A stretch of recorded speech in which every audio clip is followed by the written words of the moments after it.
Me llamo Alberto Figueroa, soy arquitecto y estoy con Carolina Sebastián de Pop-Up English y os damos la bienvenida a este curso de inglés, de Inglés Técnico en la Arquitectura, y espero que os guste. Sí, Carolina se va a presentar, pues nos cuentas un poco sobre ti.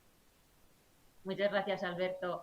Rápidamente eso, que 15 años con el inglés de una manera distinta a la que hemos aprendido en las escuelas. Así que, vamos, cuando me propusiste el podcast fue un sí rotundo, inmediato, porque creo que se puede aprender. Yo creo que los dos podemos ver que el aprender las cosas, en este caso un inglés que parece que el inglés técnico sea como el inglés técnico, algo como muy de hincar codos, pues de una manera más natural, más en contexto, más en una conversación, y vamos a transmitirles eso y bueno, pues ese rayito también de luz a veces que la gente no ve con el inglés y que, bueno, pues desde la parte quizá más, eso, más del inglés que puedo aportar yo y la parte totalmente, bueno, tú el inglés también súper bien y la parte de arquitectura yo creo que es un combo estupendo para el tema que estamos tratando hoy, así Claro, que bienvenidos y y a darle espero que os caña. guste. Para que os dé un poco de contexto, yo soy arquitecto, pero que si no lo habéis conocido, pues tengo un canal de arquitectura en YouTube.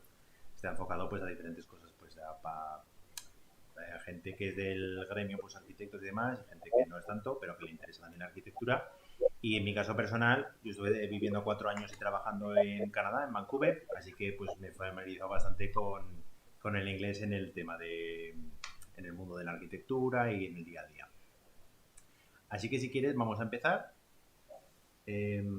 Tenemos, ¿cómo quieres que empecemos? Tenemos unos 4 temas sobre los que vamos. Menú de hoy. What's the menu for today? The menu, misconceptions about what an architect is. I love that. Misconceptions, stereotypes we have about architects. Exactly. After that, we have a strong international architectural resume, like how to Yeah. prepare a comprehensive, what we call here a curriculum vitae. Is Yeah. A um, good the, CV, a good a CV, good that's the CV. key. Yeah, absolutely. And then we'll move to basic expressions and vocabulary in English for architecture.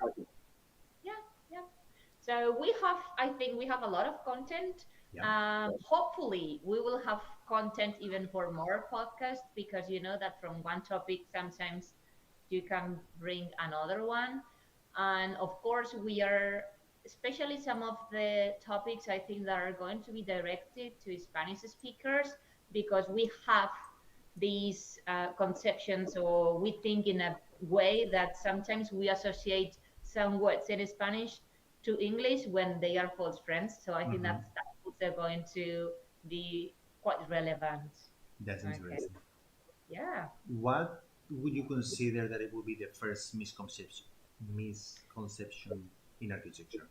I would say I love this because I'm the first one until I met you and many other architects that I was thinking that, for example, architects are builders. So you go to the building and you are there. And then I found out that it's not like that, isn't it? Actually, You're not. not. Archi- Okay. What do yes, you do? there are few misconceptions. First one, like architects only design buildings, and Mm. sometimes even farther than that, architects only drew plans or drawings, or we only draw. Oh yeah, you are drawers and painters, and that's it. Exactly.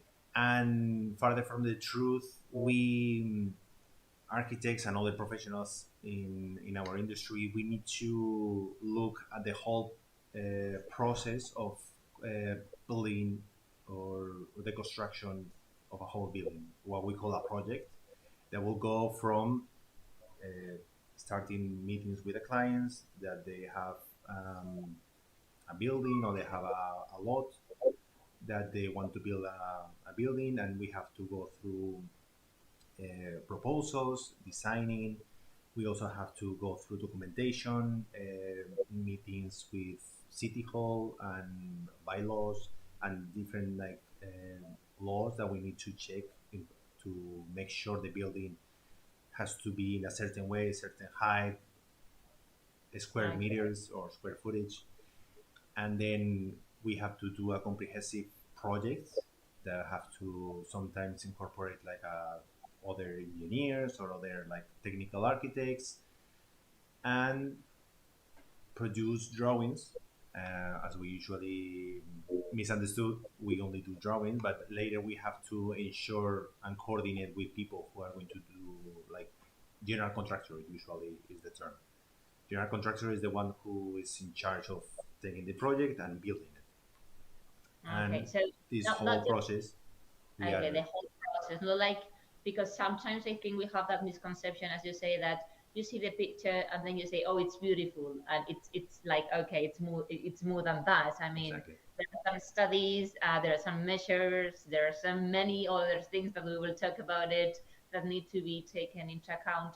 But if I'm not wrong, there are, I mean, the same as it happens in other professions.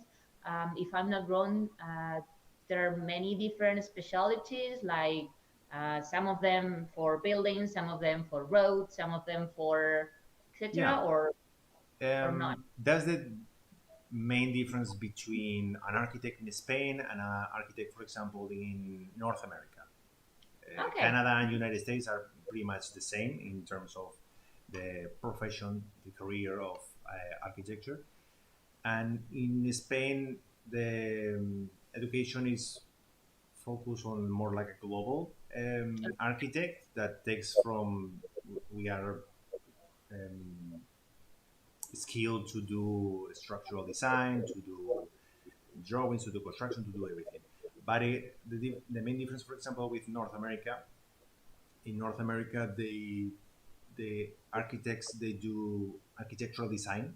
They more okay, like the shape of the building, the interior design, and then they need to engage other engineers like a structural engineer, mechanical, electrical, plumbing engineer, and other types of engineers depending on the project, the size, the complexity. But usually they need to engage other architects. They cannot do everything by themselves. In Spain, Spain. likely we can outsource and they can help us if we have a big project or whatever. But we can do by ourselves everything. Okay, you can manage the whole project. If you want, you can look for. In fact, most of the times you will have to find or outsource some things, Yeah, but you can do it on your own. Which brings to the next topic. If you are not an artist, but you can be an artist, of course. But if you are not just an artist, then and I guess that to be a building that it's an endless building, or let's say that we can see some construction that have been there for centuries. And for that, I think behind that there are some mathematics, physics, engineering, correct. a little bit of everything. A little bit of everything. We are in that middle point is usually a misconception as well, but like it's kind of like a middle point between an artist and an engineer because we need to touch both subjects at the same time. We need to be able to create spaces that are incredible, they are livable, they are like nice to live in, and they are beautiful and they are usable, and they also at the same time they need to be functional, they need to be uh, stable, they need to be thermally, for example, um, how can I say, thermally efficient. So Okay. we need to touch both kind of the, as you say in English, we need to dip our toes into the arty part and also the engineering part.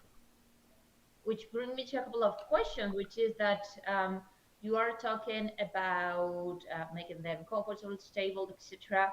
But every place is different, even in Spain, not to talk about the rest of the world. I mean, we know that, for example, in Japan, the architecture is quite different because of the kind of nature phenomenon they have. So I guess that you cannot just take one building and just replicate it in every single one of the places. Or you can do it, but then you have to replan it, isn't it? Yeah, actually, yeah, there used to be architectural movement in the early 20th century that it was more like we tried to make a uniform architecture that it can work everywhere.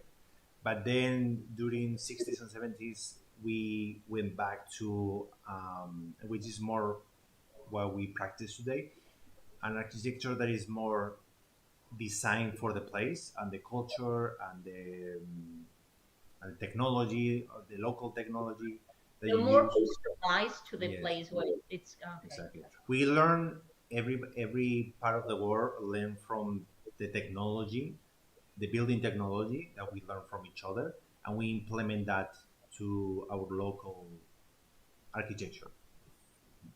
Let's I say. would say that it's taking advantage of the resources. So it's more efficient even for the people there. So that's fantastic. And another question will be that when you were talking about aesthetics, etc., um, what is this thing that you have with interior designers or not? Because sometimes I have seen, and this is a clear case that I saw in one of the companies I work with, that seeing a plan, we will talk about that they are not called maps, although I was calling them maps for a lot of years. They are called plans or blueprints. You see, I Yeah. have learned something along the Yes. years. Improve. I improved for a lot of years. They were mapped. I was Dora the Explorer, but not now. Um, I think that one thing it is, as you say, you make your calculations. You know that this is the only way that the building or whatever construction is going to be okay. And then, as an interior design, I can say to my client, oh, and we are going to take out this column so we can make this open space. Now this word is very popular, an open space. And but maybe that is something, that pillow is something that you need to keep. So how do you manage these kind of things so the client is happy, but at the same time um, the building continues being stable? Yeah. It's always, I guess, in any profession, any industry, you need to deal with clients and you need to provide for your clients the best mm, outsource or the best outcome possible. Yeah, yeah, But absolutely. for architecture, we need to also keep a look on what we are being trained or what our experience and the knowledge that we studied in the past, and the project itself. The project sometimes it becomes something independent that you need to take care of it, and sometimes the client pushes because they have an agenda. Like it could be economical, it could be their own mm, flavoring, their own like taste that they want to implement something, and when we have that gray line that we can incorporate certain things, but sometimes we have red lines that we cannot cross, and it cannot Okay. be No, no. something as dramatical as, for example, like eliminate a structural element that is going to make the building collapse. But sometimes it's something about materials or something about like the layout or how to of the size of the, for example, the room, things like that that they don't take into consideration when the client is choosing to do something. But based on our experience and based on our knowledge, we give them the advice and we try to keep them in line. Okay. Another misconception that you already were talking about, and I think that, as you say, it's different in the US or Canada, etc. It is that when I'm thinking about an architect, I can visualize a big table with like, yeah, your drawings and that's it. Is there any team behind? Is it necessary? Is it not? Because or you just hand out the drawing, or I mean, do you need any team, or do you need any other professionals? What do you do Yeah, after you finish that draft? this career has evolved quite a lot. Usually, people say like 20 years ago on and earlier, the architects usually they don't use any computer. They was everything draw by hand, and that's why you see those big tables that they were drawing everything by hand. you don't draw by hand anymore? We do That's sketches. another misconception. We Oh do God. we do sketches, and we always drawing is the first part of any project because it's the easiest way to translate what's in your mind to the paper, to the reality. So Okay. drawing, sketching, doing by hand, even like sometimes like little like small models or doing a collage, anything can help you to start working on that.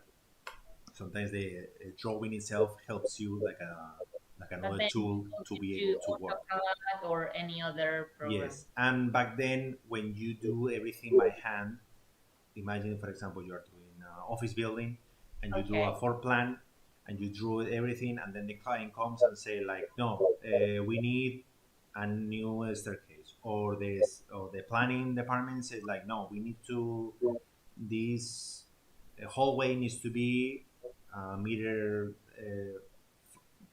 or 2 meters wide, for example. Okay. So making changes on a drawing require a lot of manpower.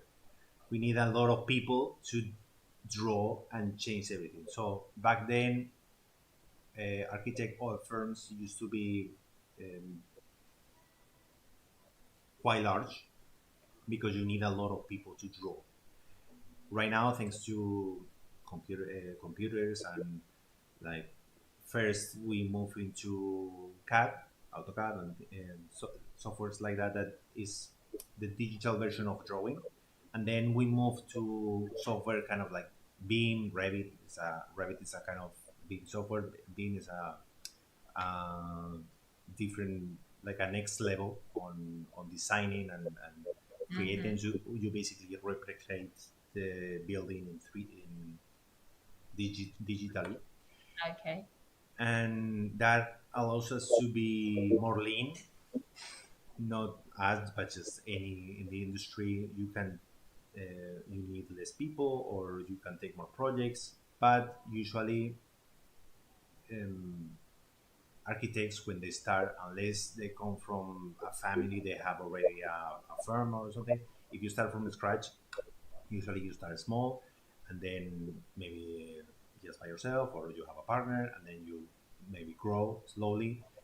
And there are offices that just maybe just one professional, maybe there are a small team of 5 to 10 people, and there are also firms. I work in one of them in Canada, a corporation that is thousands of people. They have offices everywhere in the planet, Okay. and they are like, for example, you have, I am personally, I work in Perkins and Will, but you have Norman Foster, for example, is a very famous architect, and Okay. he has one of the largest firms. Foster, for example, he not only do architecture, but he takes also urban planning and has like many specialities beyond what is usually architecture office, which is more like Well, in fact, I was listening the other day to a tech talk that was very interesting, and they were talking about education and how in some schools, especially in the north of Europe, they are implementing architecture as a new way also of teaching, in the way that the classrooms are not anymore as the way we normally think about them. So they have different missionalities. So sometimes they are even round. So you have like a forum, so that makes that you can see the other person and not just the back of the other. So I think that architecture, as you say, is more than, oh, just a building, but it can be implemented in many different parts of our lives and jobs, many mhm. more than we think. When I listened to that, I thought that that's very smart, because obviously the space you are in, the space we are now, um, it depends on how it is organized and built. We are going to feel in a way or another. Even the acoustic is going to be one way or another. So Exactly. that's okay. And Okay. that's nice that you said it, because we are forced to live in architecture. Like we not only we do buildings, but we also do urban planning, like parts of the city or whole cities, everything. It needs to be planned, designed, and thought. And sometimes we do. There are architects in Spain that they are focused on buildings, and there are architects that are more on urban planning, on developing small parts of cities, and you are forced to live there. Like if you don't have a park near your home, or there's no bike lane or things like that, or there's no trees in your street, things like that affects the life of everyone who's living there, or even Yep. just passing through. Absolutely. Okay, so I'm going to continue with the last misconception that it's two in one. Imagine I want to, well, of course, if I want to get a home, I will hire you. Okay. So let's say this is not a hypothetical thing. Okay, it's the time of the, we'll have the house of our dream, my Okay. dream house. Yes. Okay, and I have a very clear idea. That very clear idea comes from Pinterest, of course, Of because course. they are, of course, I mean, all our wonderful ideas come from Even Pinterest. even for us, we use Pinterest sometimes to check all the ideas. But I would go, even I would show you the picture and I would say, look, Yeah. this, and maybe you are telling me that's artificial intelligence that can never exist in the reality, but I would say, no, I want that. So the first thing is, first, are we very intoxicated about with this kind of beautiful buildings or images that social media show us, and many of them, the reality is that it's artificial intelligence. Secondly, can you make absolutely everything I am asking for my house? Or we start with that. We'll start Can with you that. can you make it everything and I'm dreaming about, or there are some limits? That's kind of Tell connected you. what we were talking about before, about clients and their agenda and what they want, because we try to accommodate as much as possible, because at the end of the day, especially if it's home, their home, Yeah, where they're going to live and they're going to spend vast majority of their money, of their income during their whole life, they're going to yeah, spend it here. You cannot just ignore and say, like, no, my designs are this, and if you want to live in this house, good. If not, go to an next architect. A, B, There or are C. yes, there are architects like that, but others architects, we try to accommodate as much as possible the needs of the Okay. client, because usually You is the say it's your home. It's not a house. It's your yes. home. So you need to feel it. But having said that, usually clients, they exceed that, and because it's going to be their home and it's going to be all their money invest in this house, they said, I don't care. It's I my want money. this. It's my Do money. I whatever. want this. And sometimes we can accommodate that, and sometimes it's not possible, because maybe the planning department doesn't allow it, or maybe because your budget doesn't allow it. Sometimes a construction budget is like a certain amount, or what you can afford, or you can ask the bank for it, and then other times what you are asking is not possible to your income. Like if you wanna this house but you have this budget, you need to make the house smaller, You or make or your find dream, but more, or find more money. your tiny house of the tiny house of your dreams. Exactly, because sometimes that's what you mentioned, like Pinterest. Sometimes we use Pinterest, we use sometimes AI, we use other publications, book, magazines, everything, to see other examples and learn from them, and sometimes inspire us and create the best we can. But sometimes it's not possible to implement what you want in your specific project, because, Yeah. for example, United States and Canada, most of the lots where we are going to build are pretty how can I say, they are rectangular. They are like very easy to build. The urbanism is pretty new, so it's easier to implement any design anywhere. But in the case of Spain, we, unless it's a new development, usually it's very difficult to find two lots that are the same, Okay. because the location, one is next to a bigger road, one is a smaller road, one is next to a big buildings, and then one is next to a forest. I don't know. Like there are different situations in each one, and you need to accommodate the project. Kind of like it's more like a tailor. You are doing a suit for yourself. You can buy What I would say, a that ready-made you can suit. get some things, but you can customize, but to some extent, not to everything. Exactly. You can buy it off the rack suit, but it's what we are doing to you is like a tailor. We are doing exactly for you and for where it's located. Okay, because I mean, I was thinking in the case, and you have seen, at least I have seen many times where when you go to the hairdressers, especially women, I think that they go with the magazine or they go with the picture and they say, I I want want this. this. Yeah, and then it's Jennifer Aniston or Angelina Jolie, and it's like, okay, but maybe your kind of Yeah. hair is not like that. So I guess that sometimes it's a little bit like, I want this, and you're like, uh, Yeah. So okay. sometimes it's like I always dream with a porch, for example. I want to enter my home and I want to have a porch, and it's like it's not possible to have a porch in where you bought the lot that you bought because they are forced to build against the line of the property. So you cannot have a porch and have like a front yard, things like that. So you are limited by, for example, the city planning. Yeah. Yeah, well, absolutely. And I remember, for example, here in Zaragoza, I remember that there was an area in which it was very close to the river. So they were having a lot of problems because when you start digging for the foundations, water was, hello, water. So sometimes you also have to take that into account if the place it is possible or not for that they are asking for. Yes. Correct.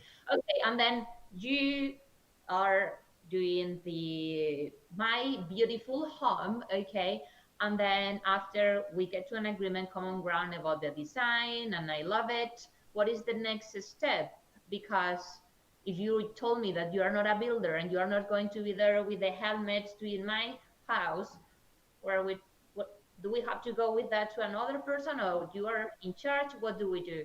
Yeah, some architects we do as well, but depending on the scale. But some architects they take also the construction part. But usually the traditional way is like you engage with your architect when you're doing the design planning, the design Okay. of their home, when you do the budget, when you do everything, the technical drawings, everything. So Mm-hmm. when your home is complete and you have done all the documentation, the plan, the what is called in Spain memorial, like when you all the briefing and all the specifications, everything. Report about everything. How is Exactly. it? And then all the drawings are done with architecture, with the structure, with all the mechanical equipment. When everything all is done, usually you hand it over to a general contractor. A general contractor will have a company, a construction company, and they will hire different subcontracts, gremios, usually in English that we can. Normally you have like collaborators that if I ask you uh, to to design it, then you can recommend me someone to. Yeah, because we are in the same industry, and we sometimes we have worked on a previous project, and we know we can recommend like this construction company or this one. I recommend it. It's very nice. They're very professional, and you can check them out. If they are a fit for you, go ahead. So, and then if the client likes this general contractor, they provide a price and it fits their budget, they start the construction. And what we do, and the technical architect, we supervise that what is being built is So you go according there. to the project. You go there from time to time to check that everything Yes, is going as we planned. check that everything is correct, and sometimes there are always questions and like how we're going to do this, or we found a little problem that it was not able to see, or sometimes there are little details that is better to do on site and check on site like how to solve that problem. So that's Okay. why we are like a technical assist during the project. I love that. I listened that I don't know now, but in the Czech Republic, it is or it was popular that the man was building the house for the family. And I was just now you're telling me all the things you have to do is like, oh, that was faster. You just say, I want just darling, just build a home, and then I don't know how, but that person is supposed to build it. Like, Actually, in how you Spain and find most of the everywhere, if you are building your own home, you can build it yourself, but you still need an architect to supervise what you're doing because maybe you don't have any idea and you are building it wrong and the building collapse. Uh, well, probably. I mean, maybe 85, 90% of Yeah. possibilities that will clap. I mean, because love, I'm sure the Taj Mahal, there was an architect and not only love. Mm, and And the many Taj, people. yeah, that's it. So it's not all about will or intention, which is the same as that. Um, to wrap up about misconceptions, any other that as a professional you can think about? I think we touch everything. It doesn't come anything to mind. Um, yeah, but maybe we can, if anyone in the comments they have any misconceptions, they can write it down. And we are planning to do hopefully these videos maybe once a month. So maybe the next one we'll collect everything from comments and Stereotypes, misconceptions. stereotypes, and we can touch them again in the next video. Okay, yeah, that would be great. That would be great. Okay, so of course, before going to this part that we've been talking about, that you are already an architect, many times, as you say, unless your family and unless you have a family firm or something, you need to look for a job. Yeah. Welcome to the real world. So you finish your degree, and You then have do you you have to what do you to do? you have two options in Spain. Once you finish your degree, your master, and everything, and you are able to you are a licensed architect. What is the professional term? The licensed architect. Architect. You have two options. You can work for yourself, or you can work for someone else. Mm-hmm. If you work for yourself, you either just you or a partners, you start looking for jobs for clients and do small Okay, you're projects, working on your own. You try to competitions, etc., client. etc. But if you, what is recommended? What I recommend, what is my case, I I work for others because when you just finish your degree, when you are 23, 25, you learn everything in school, but you need a lot of professional experience and the Real. real Yeah, world experience. absolutely. So you need to work for others and learn from them.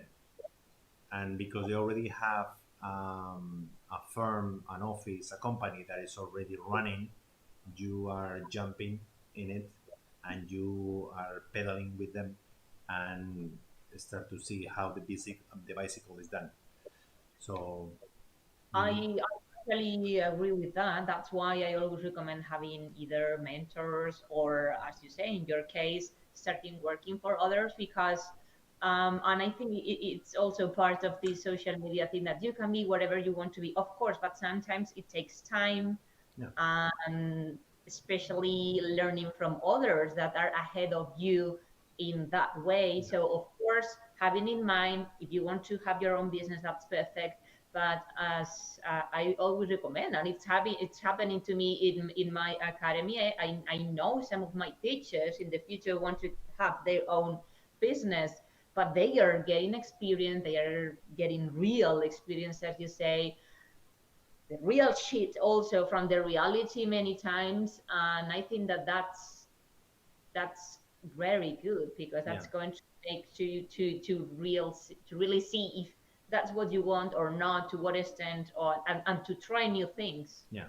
And you also have to understand, like, if from the your client's point of view, if you just start and you don't have experience, are they going to trust you with 200,000 euros and all their life savings to do their house and become big mistakes that they are going to pay unless you go to trial or whatever? But like, are they going to risk all their money on you? So usually you start with smaller projects because it's a smaller risk, and then you keep building experience, you build your network, and you know more, and then you can take bigger projects. No one, Yeah, if you finish, they're not going to hire you to do a train station or a skyscraper. I think that it is, and it happens also in many jobs that it's building. You have to build your authority, and sometimes part of that authority is the authority that other people gives you. Other people give you. So if you say, "I've been working at the Norman Foster's firm," that gives you authority. If you said, "I've been part of the team in this project of this X person," that gives you authority. So I think that you need to like, as you say, to build a little bit the foundations before you just go and say, "I'm going to build the most wonderful building Exactly. in New York," as Ted Mosby wanted to do in How I Met Your Mother. Okay, right, right. Exactly. So the professional qualifications you told me. So you finish your degree, and here you have to be licensed. So that's compulsory. You have no other option if you In want to in be. Spain, no. In Spain, if you want to become an architect, a licensed architect, you need to either be a license in a different country and try to convert your license in Spain, but you will have to do something. And then if you are here, you need to start with your degree, and now you have to do a master, and then you can do become an architect. In the difference, for example, in United States, Canada, you have two avenues. You can the same way you can go to university, do Mhm. degree, masters, and depending on the state, you need to pass exams. You need to record you need to do like internship Okay. for Ship internships. yeah, Yeah. varies. You need to record everything that you are doing, and then sometimes you need to pass a further exam, etc., etc. And there are some also they allow to be self taught. Like you can like you don't need to go to a degree, but you need to still do your internships. You need to study everything. You need to pass exams, etc., etc. But Okay. is extremely difficult in this day and age that if you are not have an architectural degree, you're going to be hired by an architectural company because there's so many offer right now of architect students. Why they are going to choose someone with no degree over one with degree? Now that you are mentioning that, and just a little gap in the conversation, right now, architects are well valued. There are many of them. What is your opinion about it right now in the market, in the job market? In Still there is work for all of them. There are too many, or since the Spanish crisis in 2008 2006, there's been a dip on the number of licensed architects because either okay, they retire and not so many people they are studying architecture in schools as for example when I started studying like Japan, yeah. 2005 and is there are still are a lot of architects and a lot of people study architecture and go into the but right now it's a little bit more balanced than it used to be. I still like Spain recover a little bit from what it used to be, but it's Okay. not as booming as it used to. So I have seen many reconversion, like, yeah, I was an architect, but plus interior design or plus yeah, whatever. we need to make extra legs in able to sustain economically our business. So we touch more things. We before, for example, during the year 2000, you can do architectural and mostly the residential, and you were doing house. So Okay. you don't need to worry about anything else. If they want to do interior design is because you are passionate about the interior design, not because you have to do it as well. Right now, some architects they land on a specific sector of your industry, and others they choose the specific A path niche because they too. are, yeah, they are architects. For example, I do, for example, these type of videos, or I do courses on the channel as well, that we are going to do new courses. But they are, for example, architects, they are only focused on teaching, and they want to Okay. do, for example, just Revit courses and those or maybe, for example, teaching in university. And other architects they only want to do graphic design, or others want to do 3D modeling, others want to do, I don't know, they transition into, for example, fashion, or they each one, once they start in their degree, they learn and they move towards what they want to do. Do you consider that narrowing that niche or narrowing that specialization is the best way, or it's better to be In my case, one? I decided to be expert of many things. I love to, I always love to know the whole process.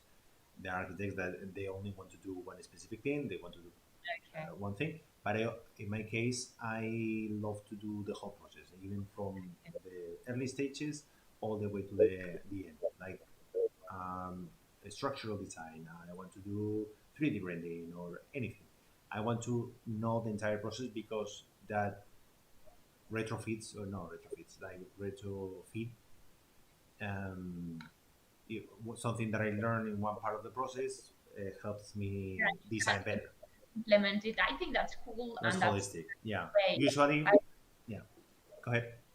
I use always the example of the doctor. So sometimes in my case, for example, I'm celiac. I cannot eat gluten.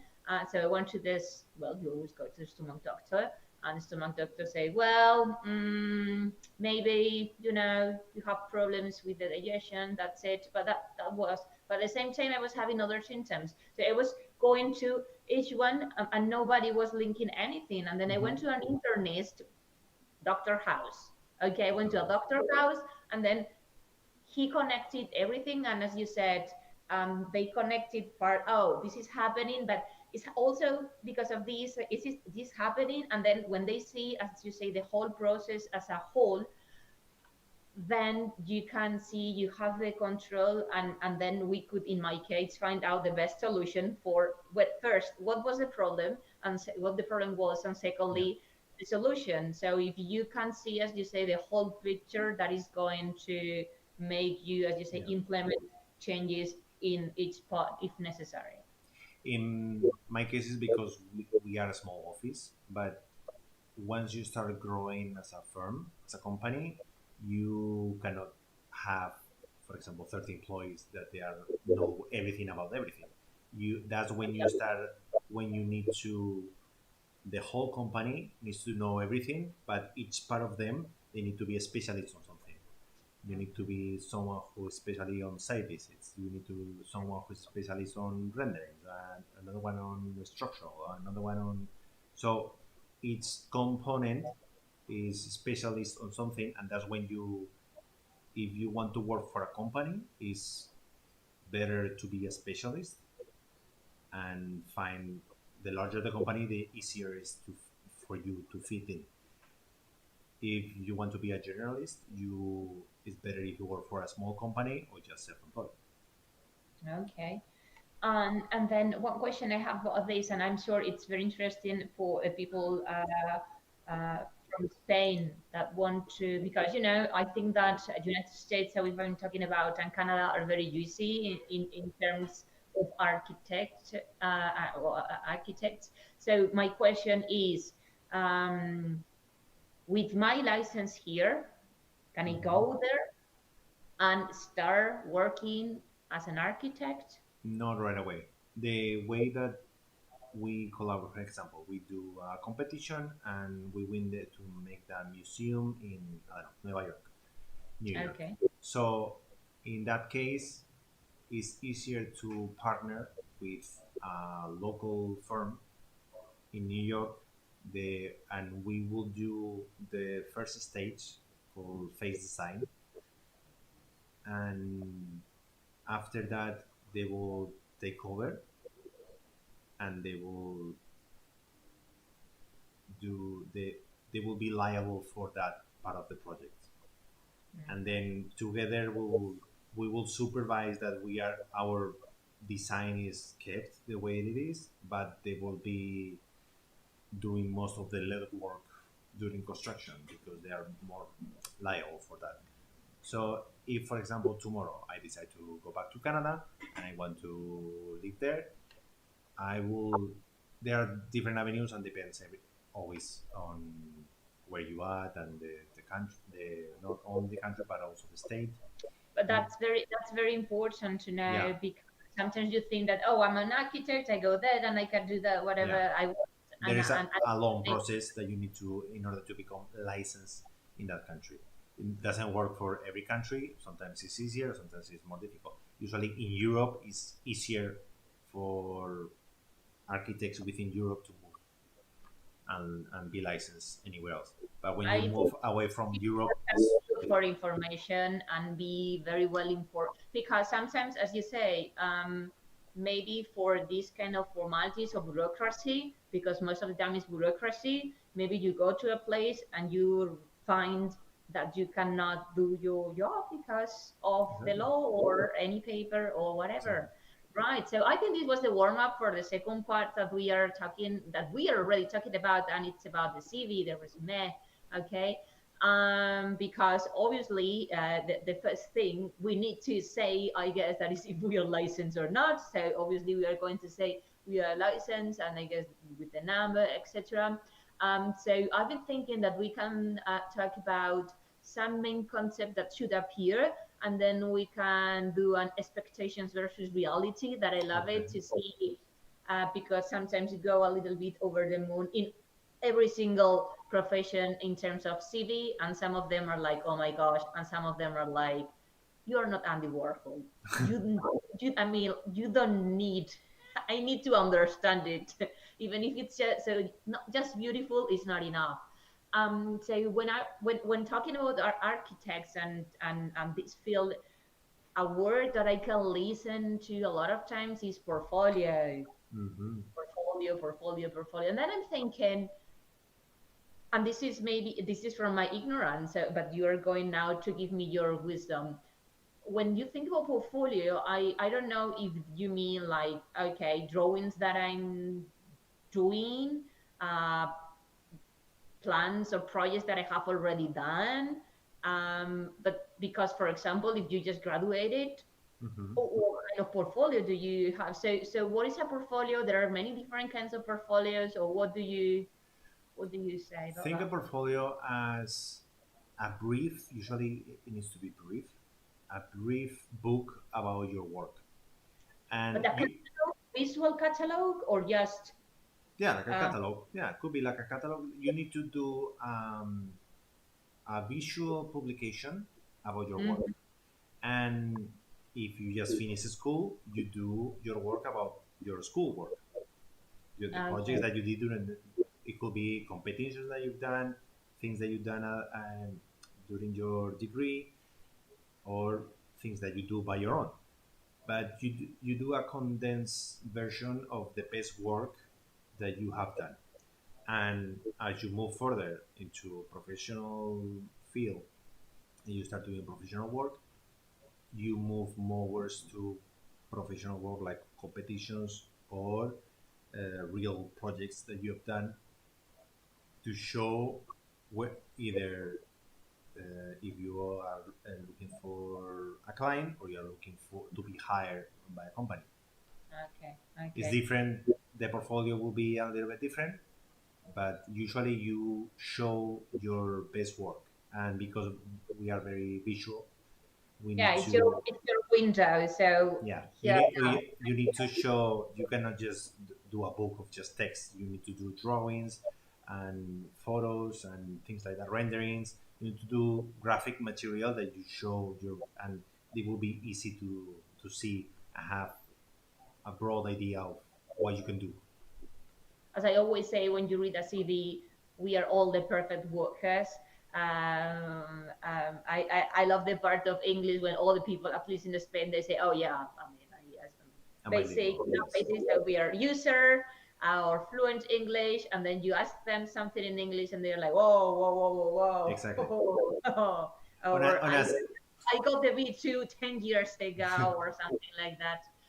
So about the portfolio, then we recommend students that while they are, I mean, to think in the short, mid, long term, that while they are Mhm. studying, to try to recollect and to participate in as many competitions or projects they can. So when they finish, they at least they can at least show something. Yeah, because believe it or not, usually when you are in school, you feel that you are very busy. You are working all day. You don't have time, but in reality, you have time. You have a lot of free time because you have, in most of the cases, you have very little responsibilities. You don't have a family. You don't have children. Organization. So you need to do as much as possible and use most of the time. And also is when you have most energy, most thrill to do anything new. So you enter competitions, you collaborate with people, you do internships, you do things. So everything you can recollect later. The more Everything you counts. do, and show, this is very important. Show the best that you have done. Don't try to show everything. Show the best. Okay, as we say in Spanish, lo breve es y bueno, dos Dos veces veces. bueno. Yeah, I think that's the key, especially if you are sending your CV. Probably that person is going to receive a lot of CVs, so you need to stand out from the crowd in a way. And so let's make it easier. As an expert in CVs, many times when people want to go abroad, ask for a job, apply for a job, or going abroad, they ask me about translating the CV, and I say it's not about that translation. It is about rebuilding, recreating that CV, because it's different the way we do it in Spain. Yeah. Although we are Canadian, we are more European or United States oriented, something that I like. Um, then, so we need. I would like to say that, for example, in the portfolio, as you say, the more experience you are getting, please get rid, even if you like it a lot, Yeah. get rid of those things that you were doing at school, or maybe your first projects, etc., unless you receive an award or something. Yeah. Because I continue seeing series of people that maybe they are in their 40s and they continue writing the school where they were studying, and that's totally irrelevant. Yeah. I'm sorry, Justin. Okay. So as you say, the CV, it is the door. And if they don't see a beautiful and attractive and exciting door, they are not going to open it. Yeah. So if you want them to open it, you'd better show something that they say, oh my gosh, you just want to go inside that and see what is going. Yeah. So boys and girls, please, ladies and gentlemen, I know you can love that draft that you gave to your mother, but it's not necessary that you keep it forever in your portfolio. Yeah.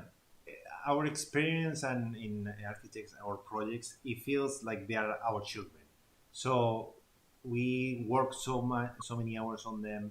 So we work so much, and we are emotionally attached to that project or to that experience or something. So we want to keep it. But the problem is, as you age, you collect more and more and more experience and more projects. So you end up with an encyclopedia instead of a portfolio. So you need to rip it from you and get rid of it and just keep it lean and do the best. Well, I guess the same way as you did, I before becoming, in my case, a trainer and having my own business, I was doing many other things. When I studied law and I was being a lawyer for a long time, but who cares now? Maybe it's interesting that in a conversation I bring it up because they know that I know about this topic, and that can give me more authority because I know what I'm talking about, or I can be an expert on some areas. But just writing that I was working at McDonald's and then I was teaching to children, going to different houses, or even though, as you say, that was your, I mean, you feel great because you were like earning your money. Maybe it's not so relevant when you want to get to that real job. Exactly, because you need to think when you, for example, you apply for a job, or even you don't apply for a job, you make to your CV all the way to the person in HR or a principal architect, and you want to be noticed in case there is an opening or something. So, or if there is an opening and you are competing with a lot of people, so your CV needs to stand out, not just graphically, but needs to be like call the eye. It needs to like call their attention, and it needs to go straight to the point. It needs to be lean. They need Yeah. to see the information that they want, and always think that it's not just you. You just We will see examples because it can be very yeah, catchy, and then when you say it, then you say, okay, it's just beautiful. yeah, And that's it, and next. exactly. Okay, good. Um, Another thing that it's very different in Spain, and I say again, I think it's changing. It's the famous picture for the CV. In Okay, Spain, we normally use the picture. yeah, We think that picture should be attached there.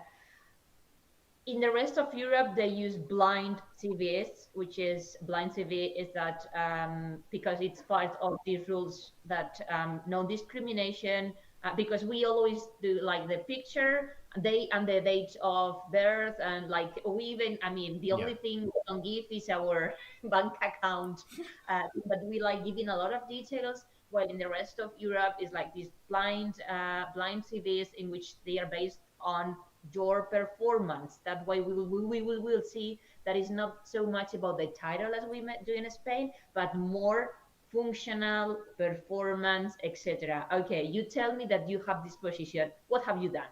Give exactly. me examples. Okay, give me examples to prove that you have been doing that. So in the case of the pictures and the date of birth, how do you say it? Why do you think we continue? I don't know if they, I know about the international ones, but in Spain, in architectural CVs, they continue using them. Is it, what is the trend now?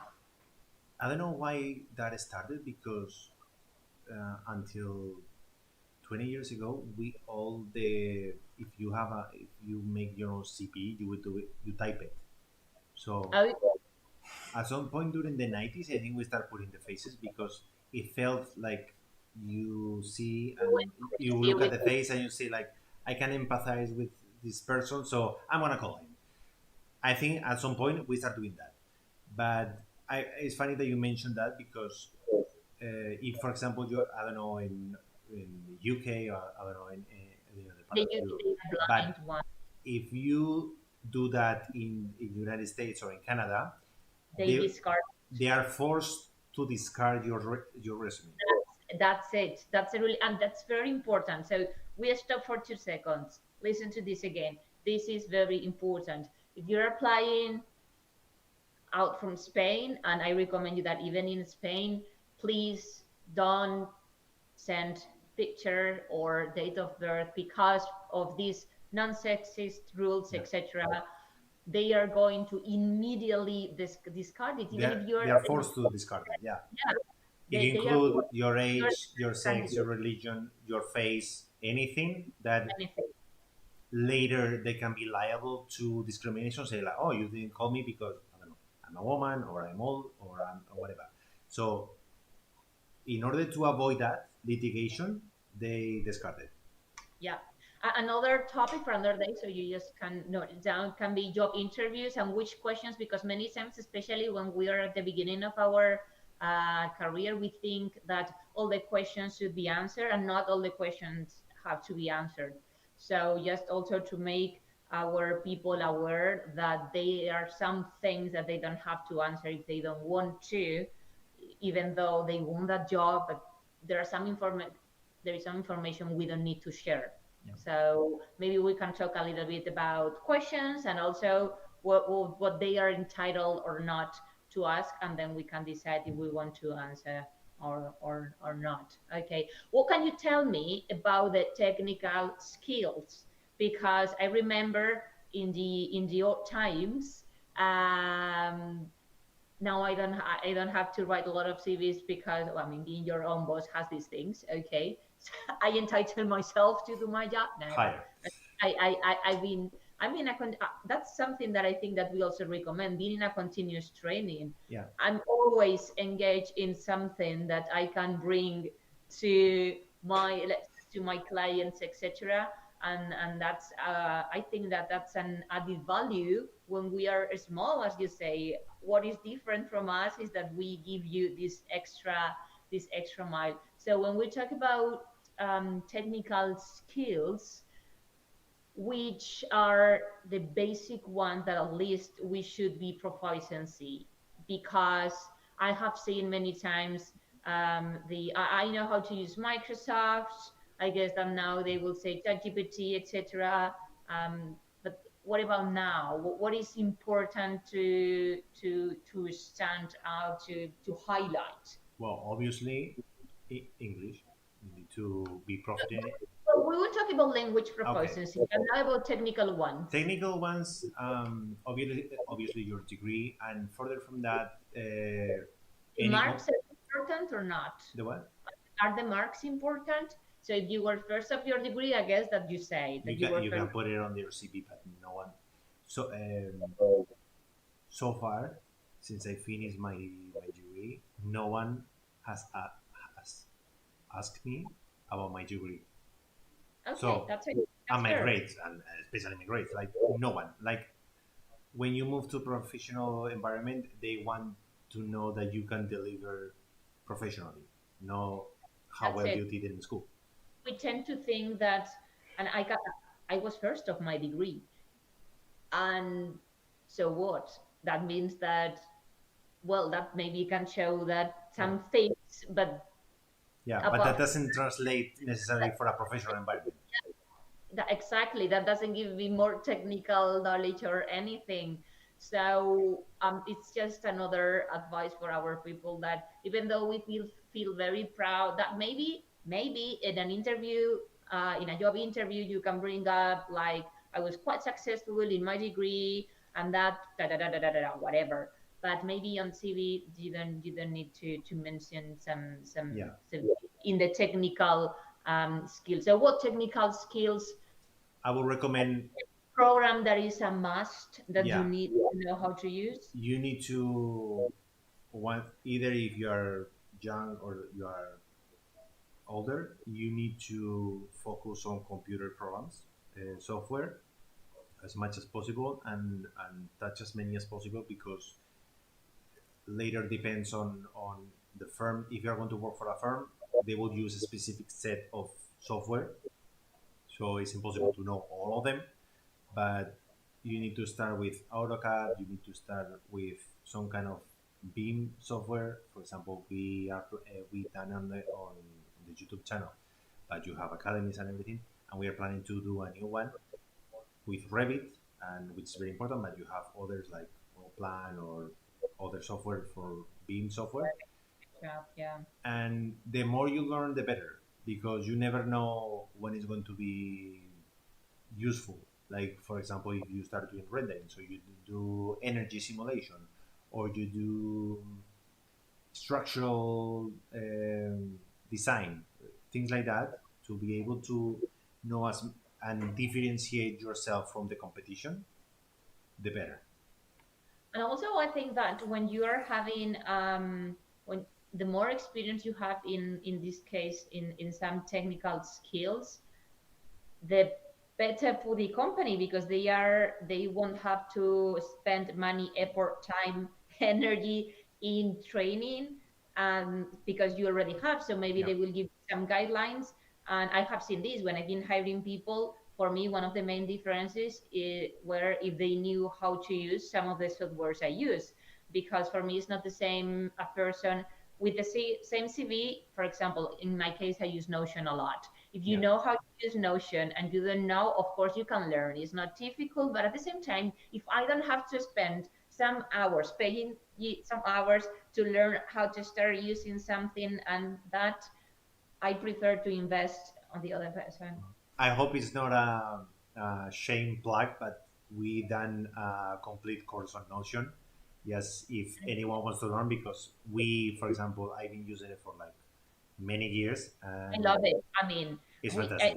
I've done a course also about Notion for teachers and academies about how to have everything together and with integrations, automations, etc. Exactly. And I tell you, and you know it. I many times I use the word in English sounds technodummy, sounds nah, but in Spanish tecnolerda sounds much Much better. better. And you know, and you can confirm that I'm like that. So if I can use Notion and I manage with Notion, I really recommend it. Yeah, I we did this course because um, for especially if you are self-employed, like, or you have a small company, it's so useful to organize your Absolutely. finance, your projects, your task, everything, And you can implement everything. I mean, yes. and it's So free. if the space is not sponsored by Yeah, Notion, but Notion, if you are watching this, if you want to sponsor us, feel want free. to sponsor the next video, we can talk about your wonderful Exactly. product. Yes. Okay, so and I guess that continuously, and tell me how the artificial intelligence has affected to your profession now in Mhm. terms of technical skills. Yeah, now AI is been touching everything, and it's going be becoming more specialized in so many things. They go to text, to video, to images. We help a lot, for example, to write or rewrite some text, or to give us some ideas for example, a social media post. Mhm. And I know there are some plugins right now that you can do inside of Revit. You build the main volumes of your building, and you can input IA and do a rendering on top of that. Okay.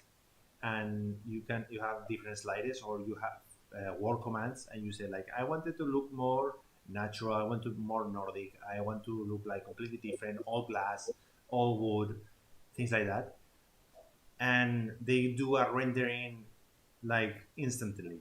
It's insane. Like you can keep changing, and your project keeps like regenerating, but it's like anything else. Like it's not going to be a substitute for architect, but it's another tool that it will help you to Same maybe in give you an also idea, or just explore anything, or just like it's anything part else.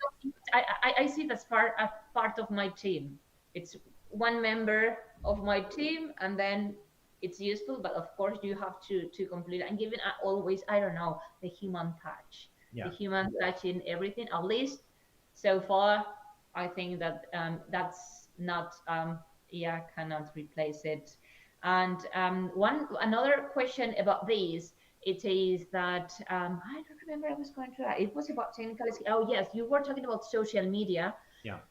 Do you think that nowadays there are some, let's say, there are some jobs that almost compulsory you should be on the social media. With social media, we're talking Facebook, we can talk about Pinterest, we can talk about Instagram, Facebook, LinkedIn. It's also social media. So what do you recommend? Which What is one? your recommendation? And YouTube is also a social media. So what do you recommend? If we should, as architects, we should Uh-huh. have them, not just choose which ones depending on our niche. What do you think? To consume or to produce? No, no, to consume for sure. I mean, the more Yeah, informed we are, I guess, that the better. yeah. To No, I'm talking in terms of having your social media, your web yeah, page. I think it's in this day and age, like you is mandatory. It's like, what it used to be a website, now it's more important to have social media than a website, because Hmm. everyone is going to check you out in if you want to if you have a client that they want to do a project with you, they're going to check you out in Instagram. If Yeah. you in a professional environment and they want to hire you, or they are looking for someone, it's going to be LinkedIn. And Facebook could be, but it's a little bit less relevant. TikTok is more focused to creating entertaining content, I would say.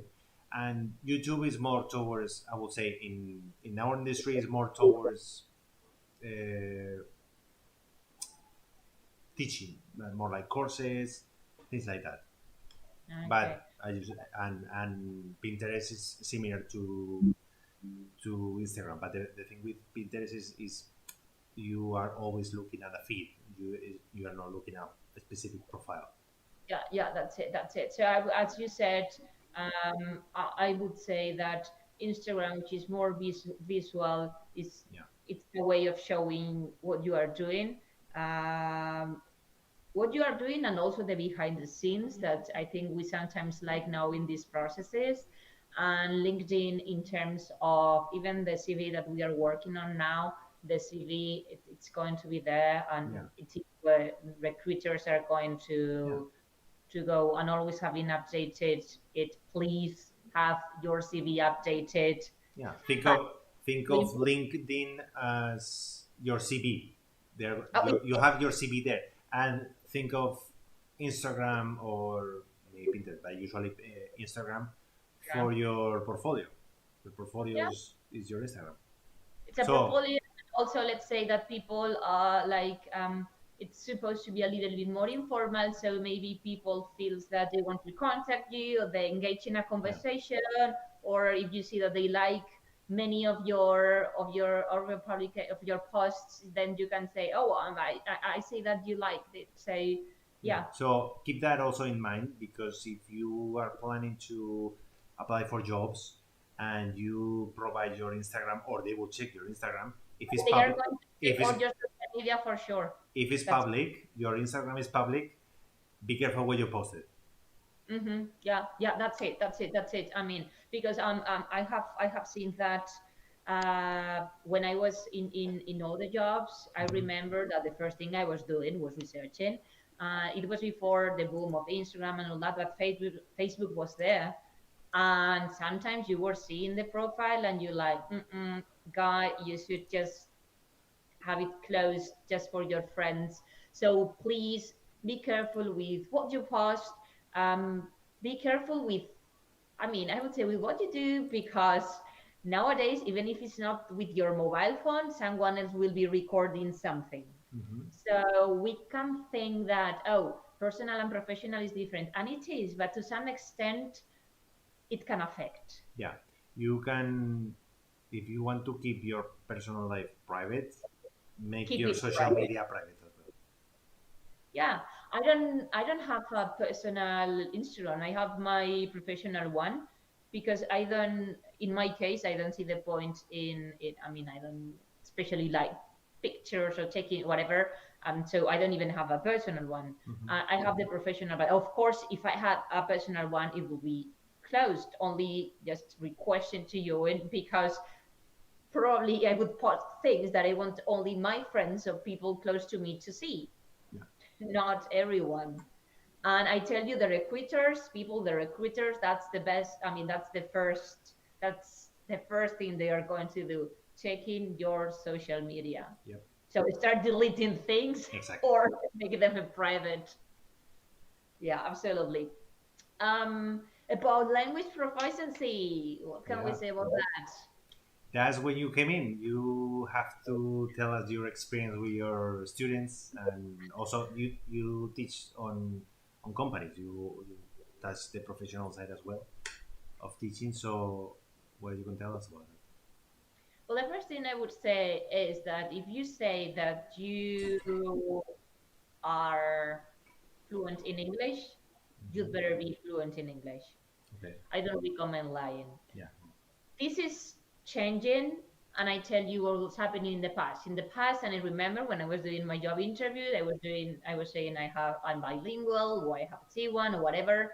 And then when they were saying that your English level was high, Let's say that even the interviewers were scared and they were, I remember like looking forward to speaking English so I could show my English level, and they were never asking anything. That's changing. Even what I'm doing right now for some companies is checking the English level of the possible new candidates. So they interview the candidates in terms of, as you say, technical skills, Yeah. etc.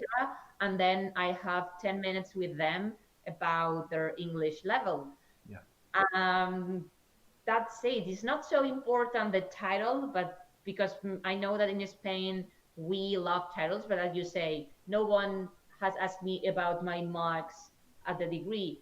Yeah. Not many companies are going to ask you if you have the first certificate or not. They are going to say, okay, are you able to do the, are you able to have a telephone call? Are you able to make a video conference? And especially since the pandemic came, that everything is online. Yeah. So from my experience, and this is especially what I'm working with companies, please, and then not just because it's my job, but please get training in English. You don't need to have, you don't need to know everything. I mean, I don't know. I think we don't know all the Spanish of the world. Yeah. Okay. Now, of course, if you are having a job interview, be ready to speak English. And this is something we can work a lot on that, on it. You can, there are some questions, of course, you can get, even with the help of the artificial intelligence, you can get some questions. You can even speak with the artificial intelligence practicing. So I would say, please train before the Yeah. competition. Please train, because now things have changed. And now English, as we say, even if you are working in a supermarket and maybe you are never going to speak English, they are asking for it because there are so many candidates for so many things, Yeah. that one of the filters is language. And I would say that in your field, it's also something essential. Well, first, because all the technical terms are in English, and also because not only technical terms, and this is what I have seen, I will give you the example of marketing.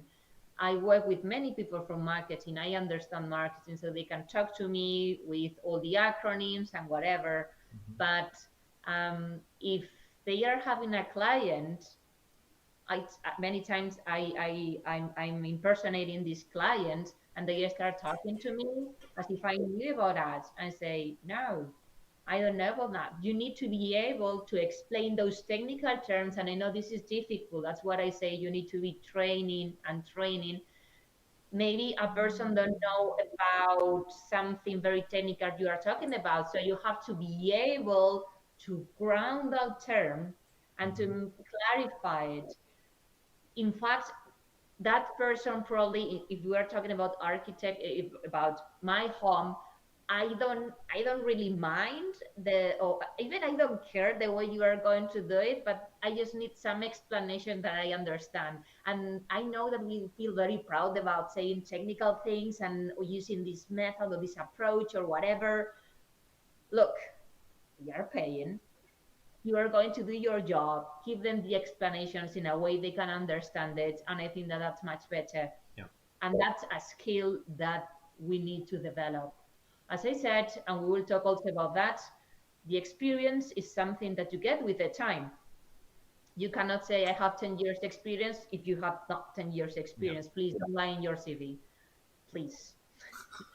But and there are many qualities that maybe you are not charismatic, maybe you are not a leader, and that's difficult. If your personality is not going that way, it's difficult. But English is a skill that you learn. So I always say, don't be scared about that. Look for the right person for you or the right way for you to learn, but never be scared about English, because it is something that you can learn. And if you can learn it, it's something you can do, and it's something that you can start from the very first time. So Exactly. I encourage I encourage everyone to do it, Yeah. because right now it's making a difference. It's pretty much mandatory, and in architecture, if, in Spain in particular, if you don't need it for your day to day unless you have clients from outside Spain, and in that case, most of the case, the language they're going to talk with any client outside Spain is going to be in English. You never know when your company is going to take a project outside Spain, or they have to collaborate, or a company from outside Spain needs to do a project in Spain, and they engage your company or yourself to do the Well, project. I'd say not just about internationalization, that I help companies to go international, and but think about all the retired people from Germany, UK, and other parts of Europe coming to Spain, And they want to build a and house. they want a house. So it's not that you are working with international clients; it's that the international clients are coming to your Exactly. company, and of course we need to get to some kind of common ground. And in terms of language, of course, is English. As I say, English, of course, is a language, as Spanish is a language, German is a language, but it's also a way of communication. So it doesn't have, there is no a perfect English or anything like that. It's a way of communicating. Email is a way of communicating. English is a way of communicating. So at least we need to speak the same language as our clients. And when I speak the same language, it is obviously language in terms of English, Spanish, whatever, and also, well, to have these good feelings, because I think that if I want someone to build or to design my home, I I should have I mean good vibes about Yeah. that person at least, at And least. and also you never know how life is going to change. If Oh yeah, you are absolutely. right now you are applying for a office, for example, we are in Zaragoza, but you are applying for a architectural firm in Zaragoza, but maybe it's an economic crash in Spain for the foreseeable future you cannot work anymore, which was my case. I finished school and there was absolutely no work for architects. There was a specific crisis for the worst industry to work on was architecture. Yeah. So for me, it was like the foreseeable future doesn't look bright. So what I'm going to do, I'm going to move to another country, and you can, if you already have the head start with English and your technical skills, you is incredibly more It's easy much easier. Yeah. to adapt if you're going to go to UK, to Canada, to anywhere, to Finland, like any country you're going to move in, you are going to need minimum English, and then later they will expect you to learn their local language, but it's at least that. Or imagine that you are working for a big company, a big corporation that they have offices in other parts of the globe. You will need to sometimes collaborate with them, or they will send you, maybe they are doing a project in Saudi Arabia, Having meetings, video conferences, they are etc. they are doing a project in Panama, they are doing a project in anywhere. Like they will maybe ask you to relocate or do meetings or just move there or anything. So Well, I have obviously, as many languages as possible is better, but English is the first one. English is the first one, absolutely. I work with a lot of people from LATAM, because I mean they are very close to North America, and that's one of the biggest problems. And for them, let's say that the ticket to get to North America is English. Yep. If not, unless you go to Miami, because in Miami you can speak Spanish Or and no California, problem. yeah, Yeah, absolutely. Let's say that what is going to give you the okay is English.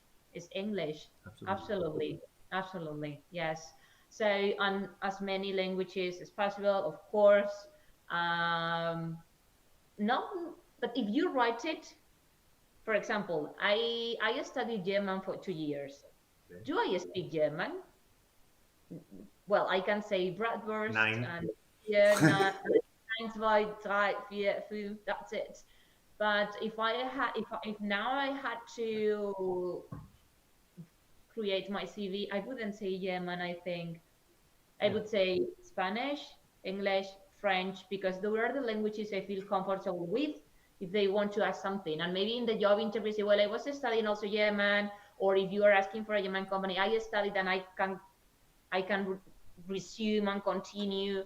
but please make sure that if you write a language, you are able to speak it, because right now we are in a very global world where these Exactly. things Like are taken into my account. personal experience, like I'm married to a Slovak woman, and we've been together for 10 years. And I every time I go there, I learn a little bit more Slovak, but I wouldn't be able to put Slovak even as beginner level on my CV, because if I start working for a company and they say like, you will never believe, we got a contract to do a project in Bratislava, we are going to send you there for 6 months or a year to supervise the project and do the project, and I will be panicked, because I can understand, but I cannot be able to communicate. I cannot answer emails. I cannot do conversation. I That's can it. do conversation with our in-laws, but not with a Only professional with matter.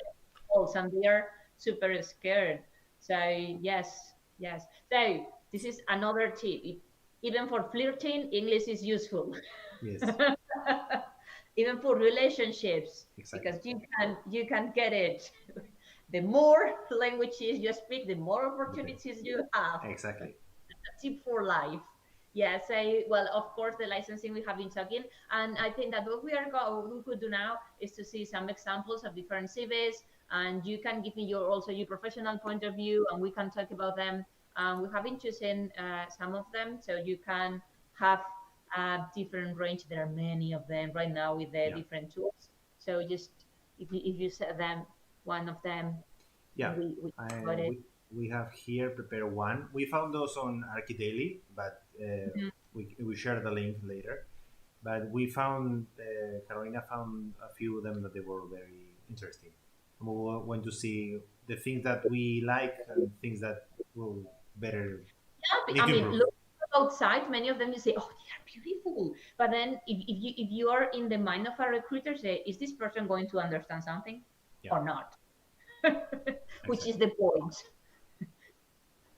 So do you see the No, I don't say it.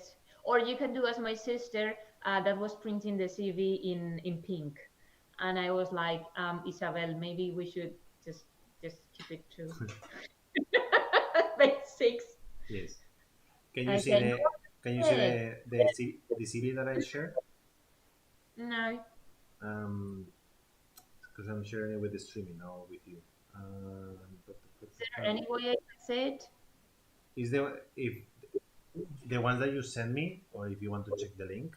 Okay, well, I can have a look at the here, and then we do. So which one is the one that you are? Alfonso Bruna Alcaide is like a black and white. There is a picture of him. Okay, let me look for it. Alfonso Brunal Caide. Okay, architect designer at Skyline design. Okay,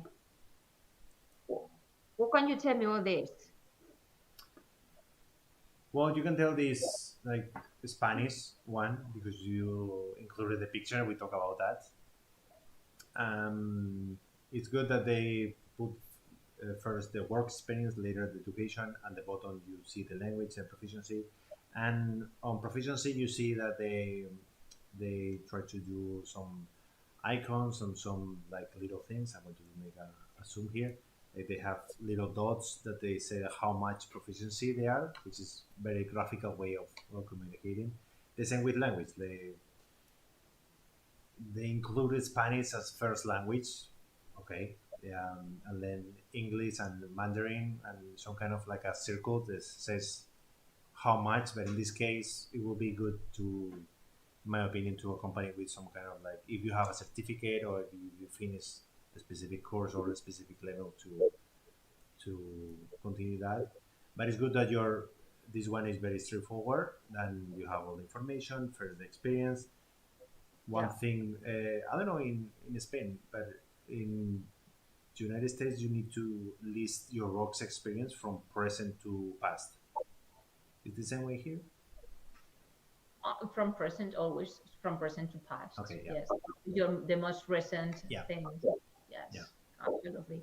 So here, as you say, we go back to the picture thing. So depending on what you're applying, I like that in some ways, and I will talk now about the work experience as he's living in China. And that's important about sometimes if you're applying for an international destination, Hmm. um, they at least take it or they have it more into account if you say that you're already living there or you are going to move there. So take that into account if they are interested and they call you and say, where are you living? Because sometimes we don't say it and you say, for example, I'm in Spain, but I don't have any problem moving there or whatever, because that can I mean I always give the same example. Although I didn't play a lot of video games, I think we all remember Mario Bros with the Uh-huh. coins. So it's like so like I mean we need to just give those things so we get the coins Yeah. to stand out. Important, the email. I know we all have this email when we were 13 years old that has this whatever stupid thing, Yes. Gmail or hotmail.com. Yes. Okay? Remember, arroba at.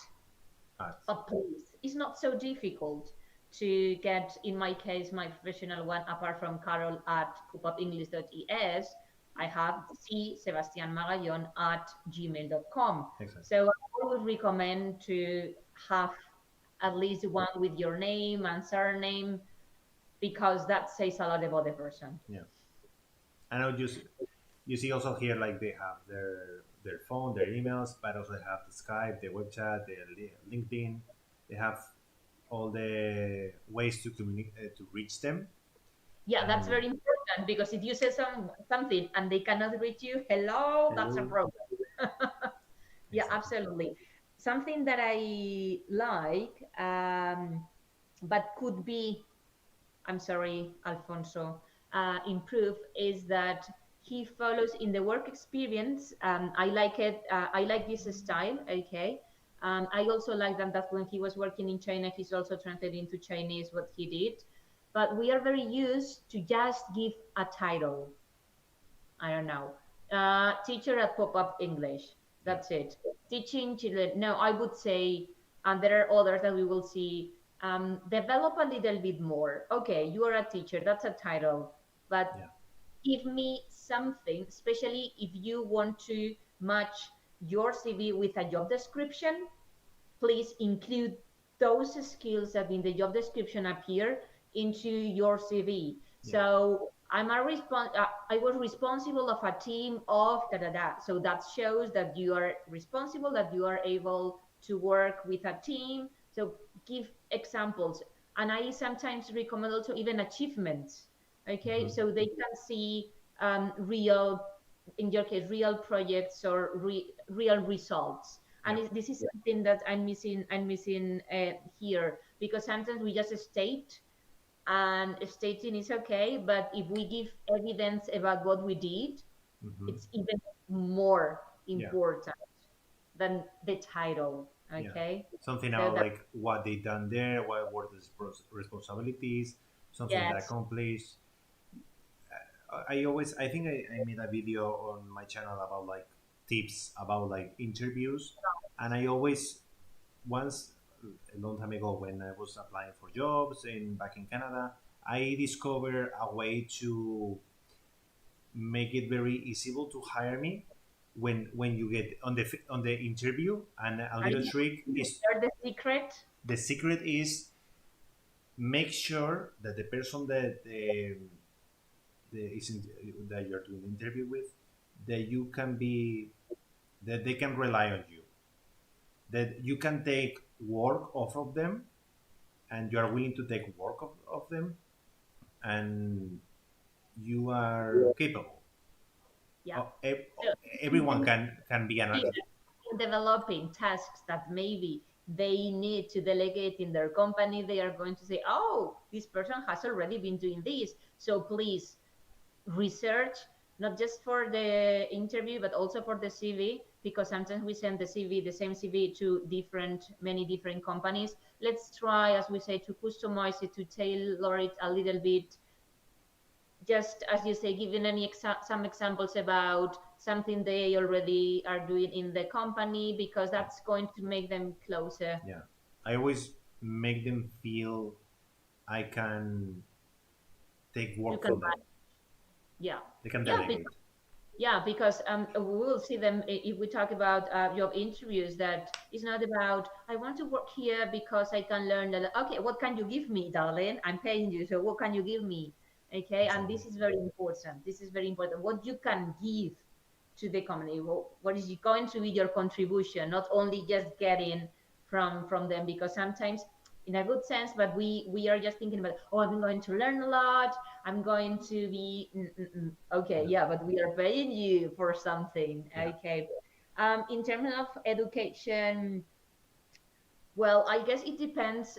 In your case, I don't know to what extent is important, because sometimes talking about the different courses, of course, you have a master's degree and your degree, yes, and the Yeah. license number.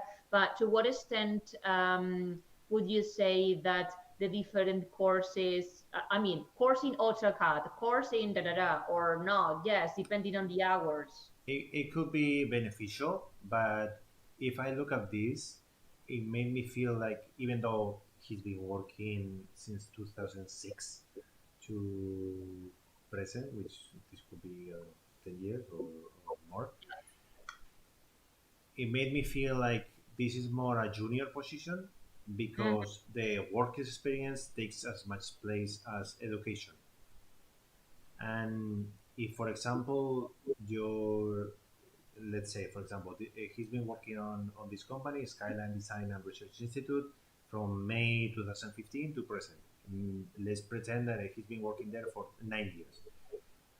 If you are working there for 9 years as an architect and you've been taking a lot of projects, that one, in my opinion, should take more space and reduce a lot from education, because good that you finish your education in San Pablo CEU, but and all the masters and workshops that you've done, but Absolutely. synthesize that as much as possible and leave room for the most recent job, which let's pretend that he's been working there for 9 years. So all the Yeah. projects that you've been doing, all the lead things that you've been doing, how all the what you've been in charge of, what can you contribute, what you learned in your previous company, what can What contribute to can the you new one. bring to one? Yes, yes, absolutely.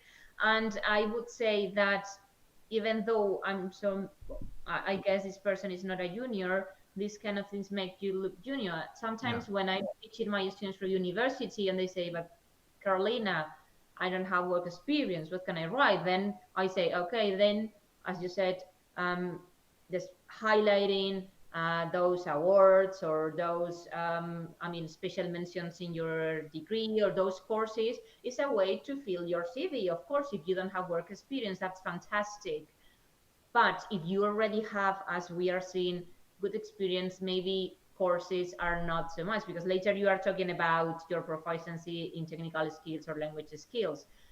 Another advice, piece of advice for students, it is always include references. Yeah. Okay, even if you are not a student, references, good references. If that person is not going to say good things about you, No please put it. don't write it. But giving references give you also authority, because you are saying, look, I'm not lying. You can call them or write them. You can just send them an email and okay, like, I'm out from here. Just you can talk to them. You can check that what I'm saying, that we were talking about, is true. And many times we think that they don't check the references, they check it. Yeah. They check it.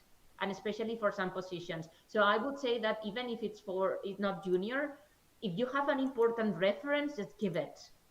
Give it. Because that gives you authority. That gives you authority.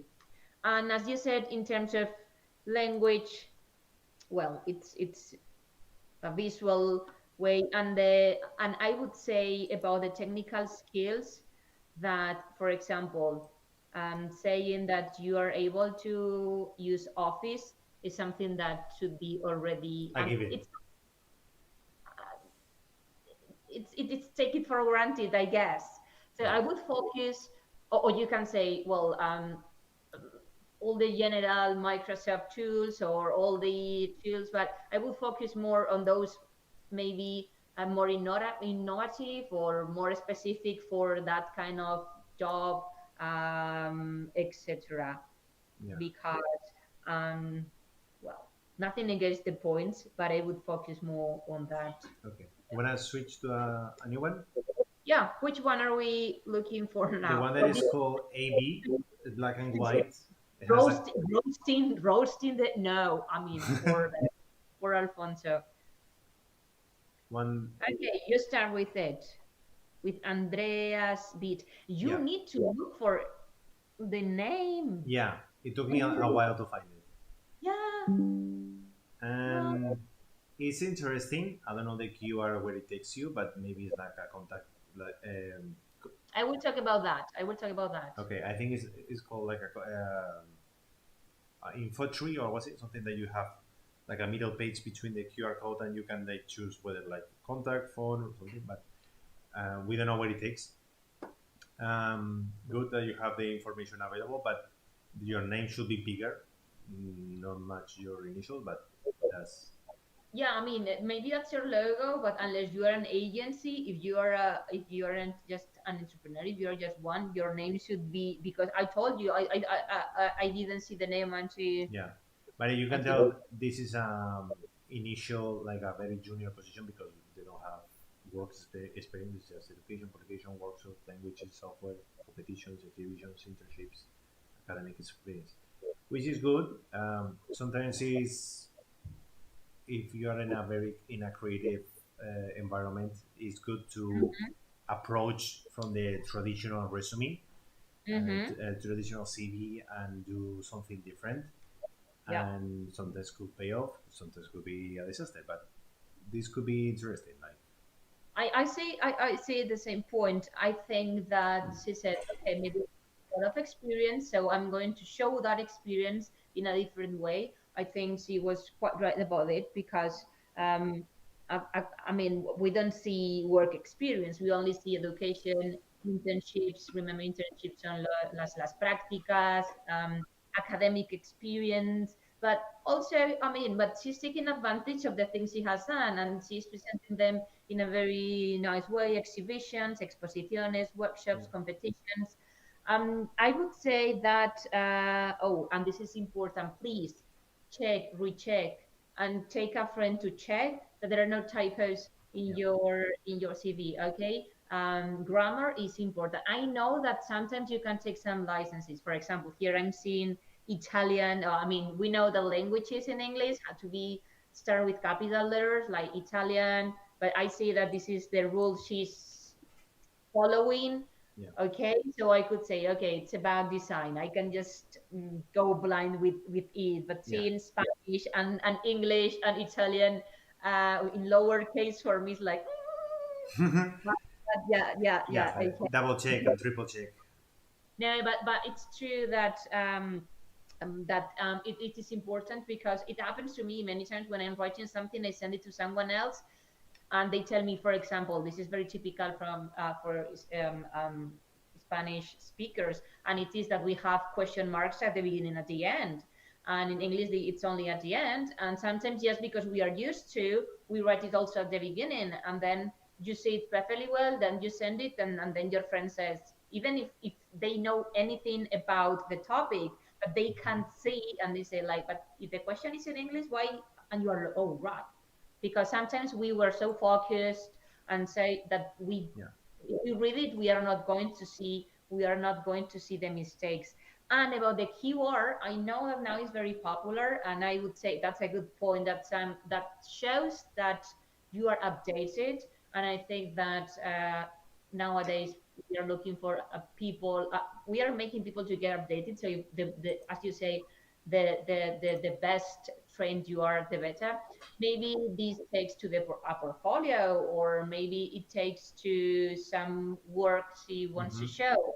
So I think, and I have seen this now, for example, in many many, how do you say it, well, in many cards, professional cards, and Yeah, then instead of telephone or anything, you just, they have the QR code, and it takes you to the LinkedIn profile, or to the job, or the web page. So I would say that something, or to a video sometimes. So I would say that it's something that I mean, in my case, it will be something nice and something that I don't understand. Yeah. But and as you are an architect, when she says AutoCAD 2013, it is because it's that version Yeah, it's or the version. I don't think okay, it's necessary to specify which version you are learning with because every year there's a new one. okay. I think saying just the In fact, if software, you're saying 2015 in others, maybe saying 2013 in one is like, oh, so you didn't do anything in this, yeah. you didn't In, update it. in this case, I recommend to say just the software and how profited are you on that software. Okay, okay, let's go Okay. to another one. Okay. Oh, the Brianna, please. Brianna, yeah.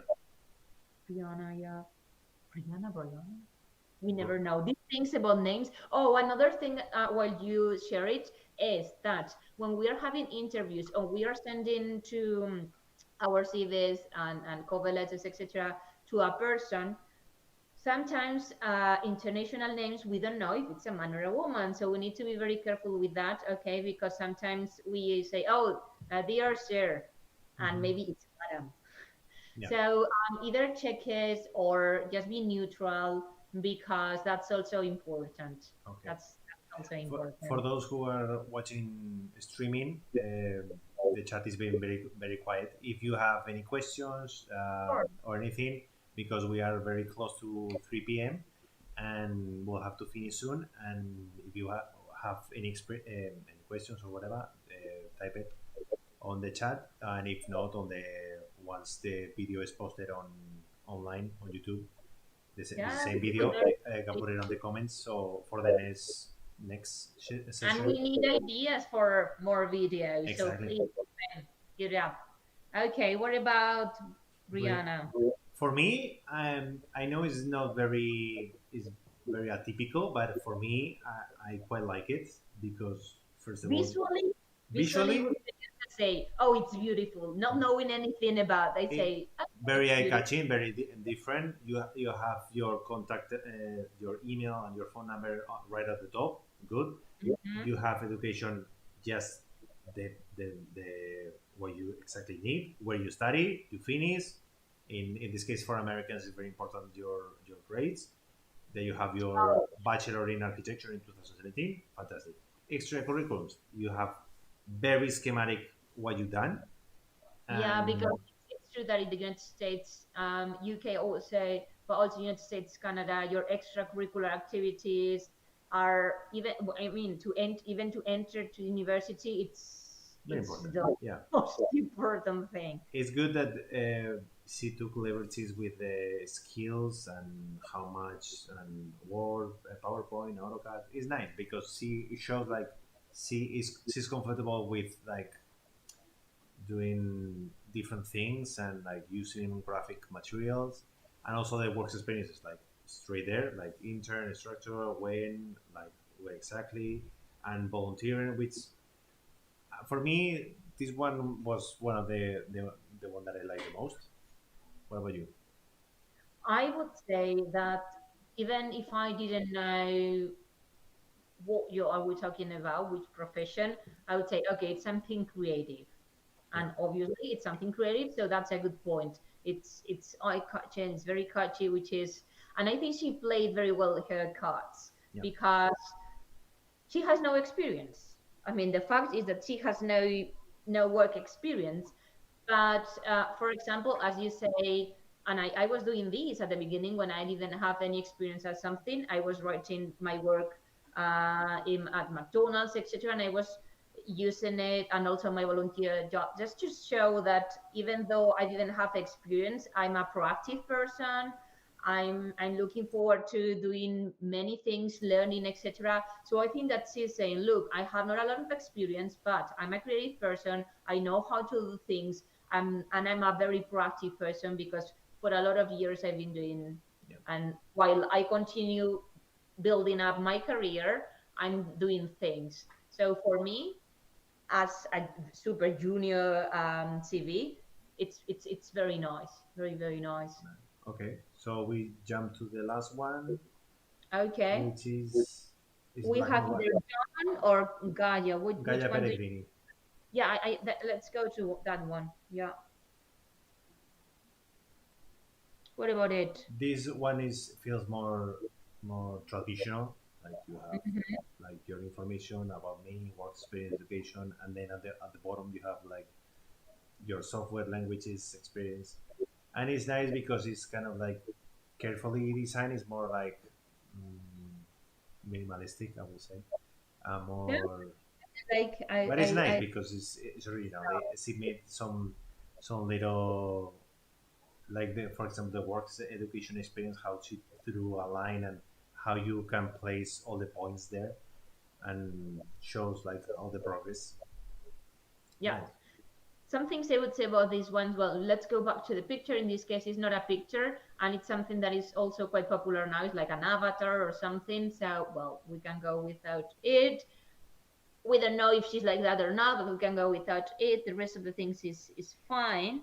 And of course, the social media, etc. And this is very interesting that she's using issue that I would say I don't know if you, I know about my job, but I don't. I guess that in architectural things there are also some specific social media sites or something. So if you have them, also make them visible. The about me for me is super important Uh-huh.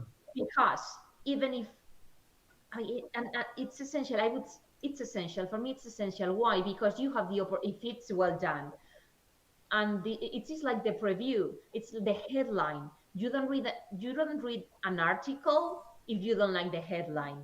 And the headline in this case, it is I don't well.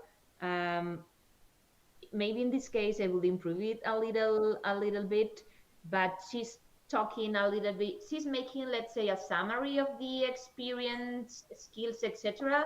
So just look at it and then you say it's in two paragraphs, you know, okay, this person, I'm interested or not. Hmm. So that's something that I always recommend because, as we say, you are not the only CV.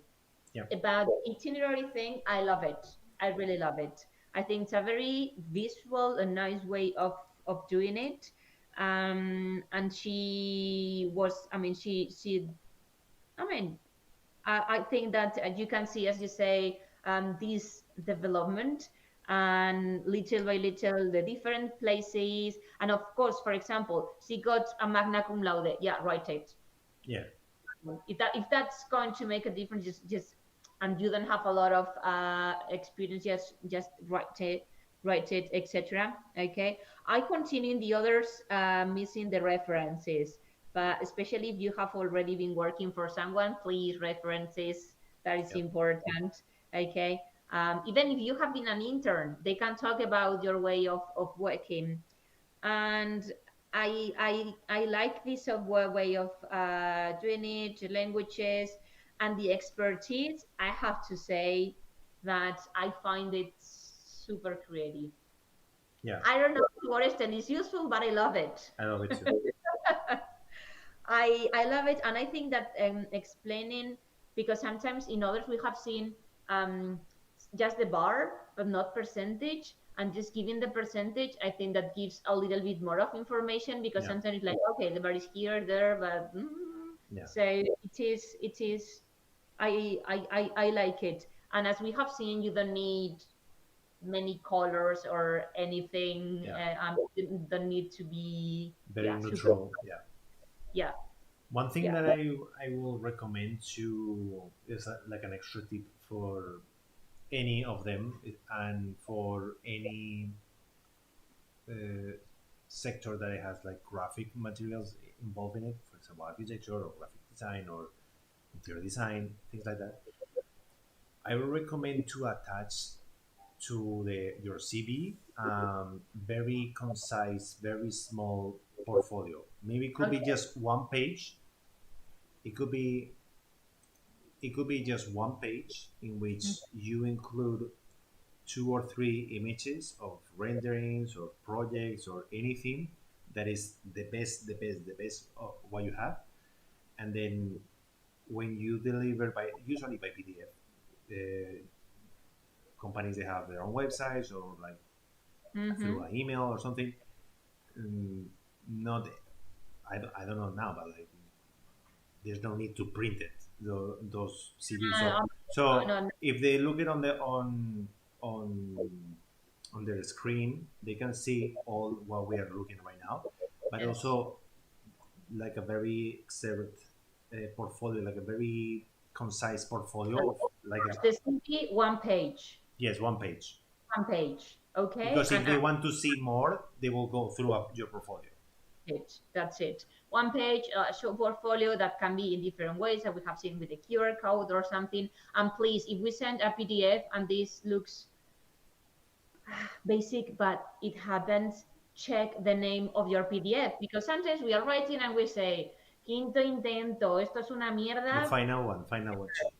Okay, so please check the name of your PDF so you are sending whatever you want to send, because that, I mean, we say in English, in the details. Okay, so Okay. don't let those small things ruin your thing. And one last thing I would say is that please develop a little bit more about your functions and your roles, not just the name, because that's going to help if you have more experience.